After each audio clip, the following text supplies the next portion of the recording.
Hey, I'm Dennis Yu, and I'm going to show you how I use Claude.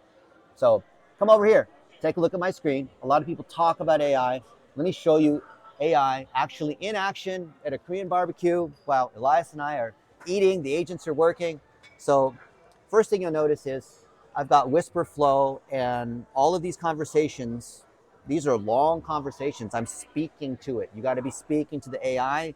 And when you do that, like for example, we were just on this 1 minute video page here. I made this a long time ago.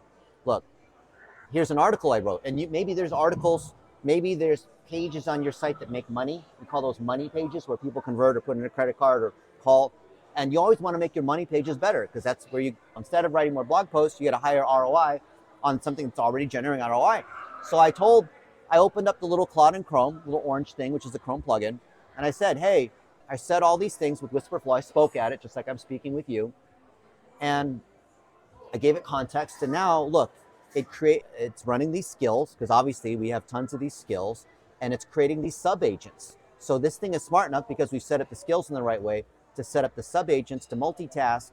And now it's living inside my co-work. So this is something you might not have seen, where in the last couple of days, when you have these discussions in your browser, it actually generates these co-work sessions, and you can see it's created a whole plan together. And I said, hey, I've made a whole course on 1 minute videos, and I want more people to see it. I want to update that page from 10 years ago with more examples. I want to show how 1 minute videos are tied to running $1-a-day ads and how that works better, and how you can take a podcast and pull out 1 minute clips using AI and turn those into 1 minute videos, and sprinkle 1 minute videos on different location service pages. There's so many different things.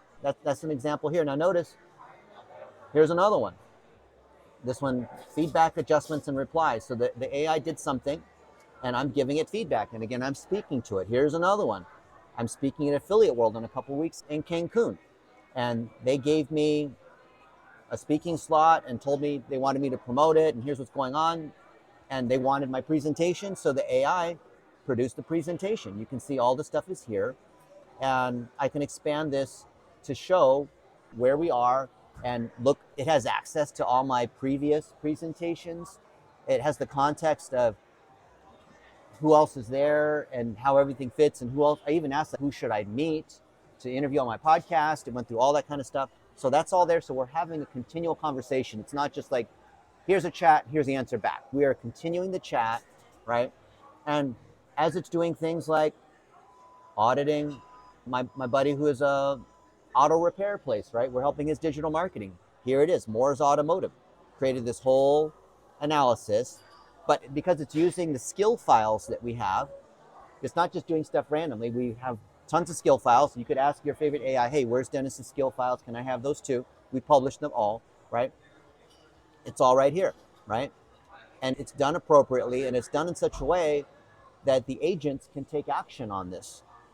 The agents can fix the things that are broken, right? So here's an audit, and I could say, make it better looking, all that kind of stuff. We built a brand website here. We're teaching at another mastermind. We're setting up an agent guide, a book on how do you set up agents. It came back with the version that I think that was all pink, and I didn't like that. So I said, hey, insert real images or make it look like this or make it look like that. And now it's come back and it's updated that. Oh, it's still pink. What is it doing? Why is it pink? Magenta instead of, okay, so maybe there's a newer version of it. Oh, all of it's navy with mint buttons now. Okay, let's see. Is there a newer version? These other outputs here. Okay, let's see. What do we have here? We got to download this new version. Ah, here we go. It's not pink anymore. Look at this, 101 pages. My goodness. That's not bad. It's got pictures, it's got video, it has proof. This is all stuff that we did while we're eating Korean barbecue. Isn't that neat? And it's not AI generated slop because everything here is showing real examples. It knows that when we create a guide, it's using real examples from my experience, and these diagrams on how it does the work, it's all right here. I'm not saying just use AI to generate. I'm saying AI can take, if you have an inventory of all the stuff that you're doing, it can do a fantastic inventory. So I think in this one here, oh, so you got to be on the Wi-Fi. Check this out. Own it. Okay. See, it's asking me questions. Yep. Attach it. Yep. Do this. publish these things here. Oh, you know what? It's in this one. It's in this one, I think. So if I can find this other thing I was working on. You can see all the stuff I'm working on. I have so many of these agents that are all working on different things at the same time. But in this case, I'm actually out of credits, which I think is hilarious. Let's see the one I want to show you. Where's the one I want to show you? Oh, I know what I wanted to show you. Let's see if I have it in this one. Yeah, here it is. Okay. So I'm always testing the same kinds of functions across other. This is the latest one, Grok 4.6, which is as good as Fable. But Elon Musk, everyone thought Elon Musk was out, but it's crazy what he's come back with. Yeah, look at this. It does all of the, yeah, look at this. Okay, so you can chat with these things. It's crazy. Look at how much work it's doing. All right. So I said, hey, let's audit websites. Okay, that's not exactly sexy, but let's organize it so that we can show what's working, what isn't working. So the idea of a money tree here is that you have pages that actually make money for you, right? Like here, we do audits. We've decided to do that for free now. But we sell consulting, or we implement the content factory, we build your personal brand. There's these things that we do that we want people to sign up for, right? And then this 163 says there's 163 examples of us having done this thing. The Power Hour, I know I've done more than 106 consulting sessions for $1,500, but those are all that it was able to find, right? Dollar a day, I've got more than 124 examples of dollar a day. And I'm sure the same is true for you, where let's take proof of this. Let's say you have a bunch of services. Maybe there's one service that you've done more of than, or it's more profitable or it's more important. Do you have proof of that, right? And then if you've got proof of that and here's the service, do you show how you do it? And so we have these definitive articles that show how do we do all this kind of stuff. And this is just an example where we said, you know what? This is a great skill to be able to create this money tree.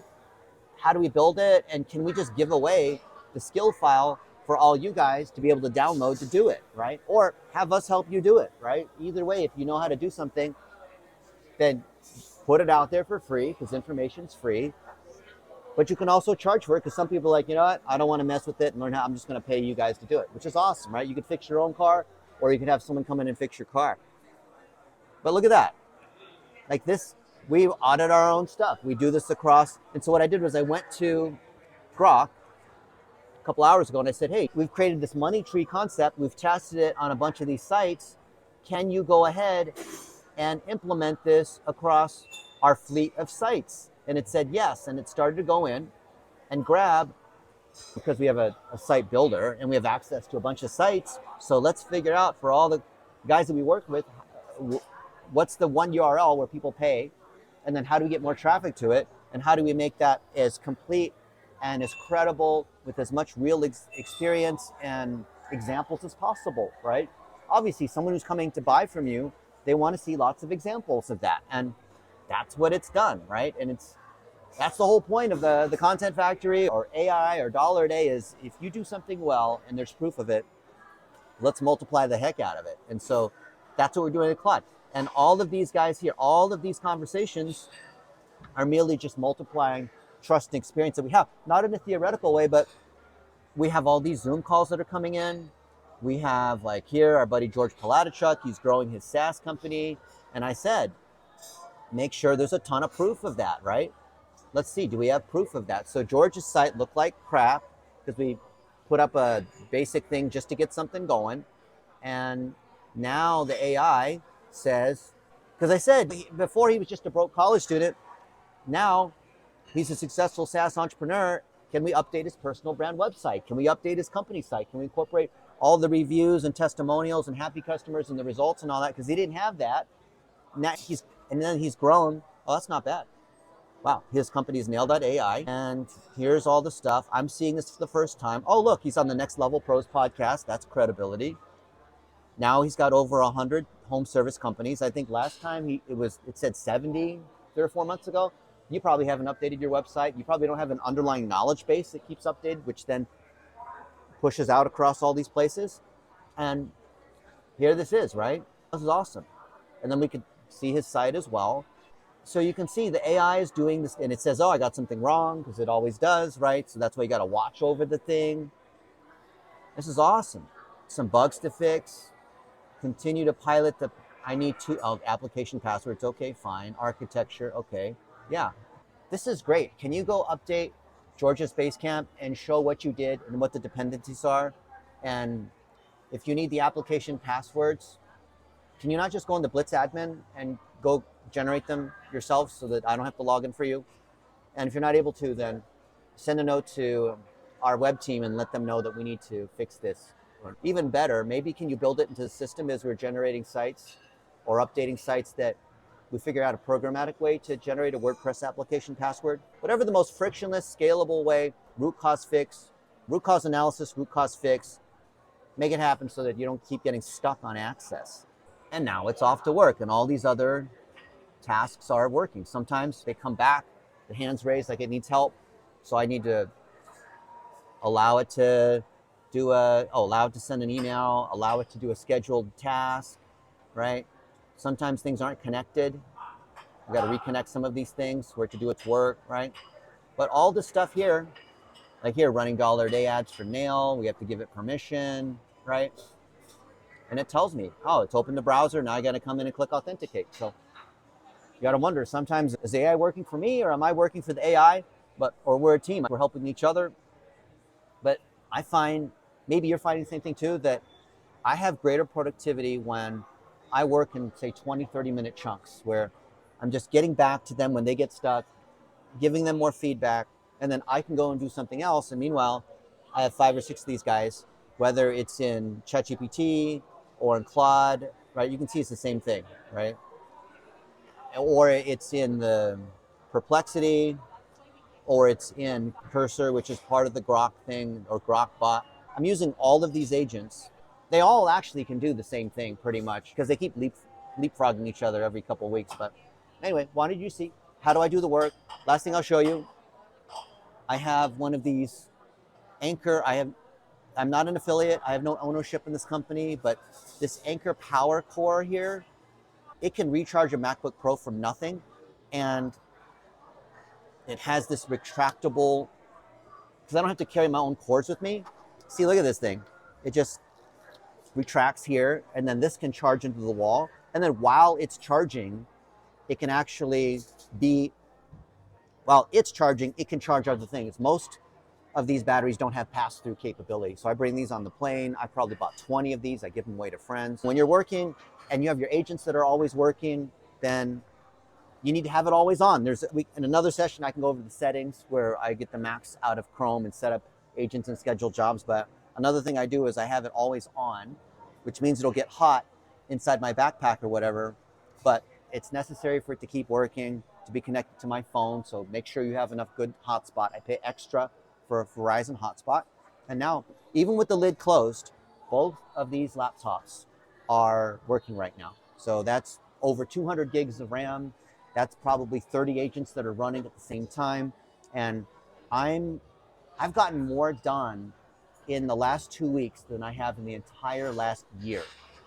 Think about that for a minute. And if that's not true for you, what changes do you need to make? This is not about trying to jump on the AI bandwagon. This is about multiplying yourself. If you could have 100 of yourself, what would they be doing? And I predict by the end of the year, I will have done more work between now and the end of the year than I have in my entire life. And I think all of that's going to be true for the rest of my friends. It's not that we're trying to be all hyped about the latest AI. It's that we finally have found these people, these people, you have to treat them like people, that will do all this work as long as you have clarity, as long as you know how to talk to them, as long as you set everything up in the right way. If you're a successful entrepreneur, you can be 10 times more successful. That's not just some made up thing. You can measure it. If you're not successful, if you're new, then you can multiply someone else's thing 10 times as an agency until you have something going. But the whole thing is technology is just multiplying. I want to know, what do you want to multiply? Or are you just trying to get 10%, 20% better? But if you want to get 10 times or 100 times better, and everything is a process it can follow, you can see literally agents are doing stuff that I used to do for years, and it's doing it better, and it's doing it at scale. So let me know, what do you guys think?